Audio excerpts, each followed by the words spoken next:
stage के दुआ सोलंगी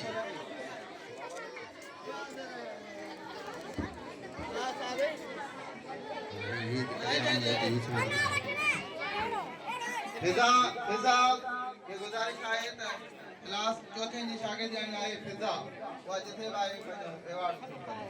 उन्हें का पोइ आहे सुहाना सोलंकी क्लास चौथे जी शागिर्द आहे वो जे साईं का सर्टिफिकेट वसूल करे साईं अक्षर की मेहरबानी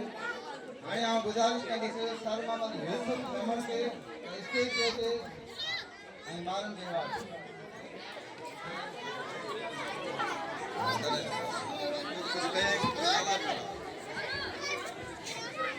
क्लास 10 जो शागिर्द आहे माशूक जोयो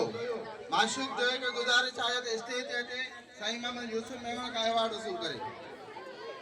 इन हेड़े कामयाब ऐं बेहतरीन प्रोग्राम ते आई तव्हां सभिनी ॿारनि खे जिन पोजीशनूं खयूं आहिनि सेशंस पाता आहिनि हेठि थिया आहिनि सभिनी खे मुबारकबाद पेश कयां थो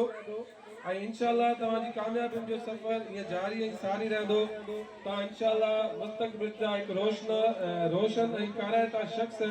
हिन मुआशिरे लाइ थींदो ऐं असांजी ज़िंदगी असांजे मुल्क खे तरक़ी ॾियारींदो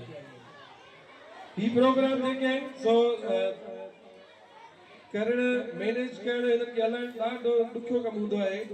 पर अगरि टीम गॾु हुजे टीचर्स जी ऐं सभु दोस्त हिकिड़े पेज ते हुजनि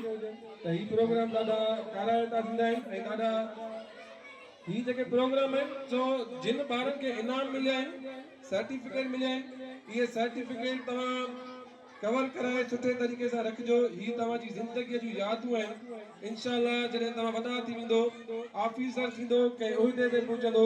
इहो सर्टिफिकेट तव्हांजे कबट में या तव्हांजी दीवार ते लटकियल हूंदो तव्हांखे यादि ईंदो त 5वीं क्लास में 4थे क्लास में या 3 क्लास में तव्हांखे इनाम मिलिया हुआ ऐं उहो लम्हो ॾाढो तव्हांजे लाइ सुहिणो लम्हो हूंदो ही ॿारनि खे जेको असां नदीम तव्हां ॾिनो आहे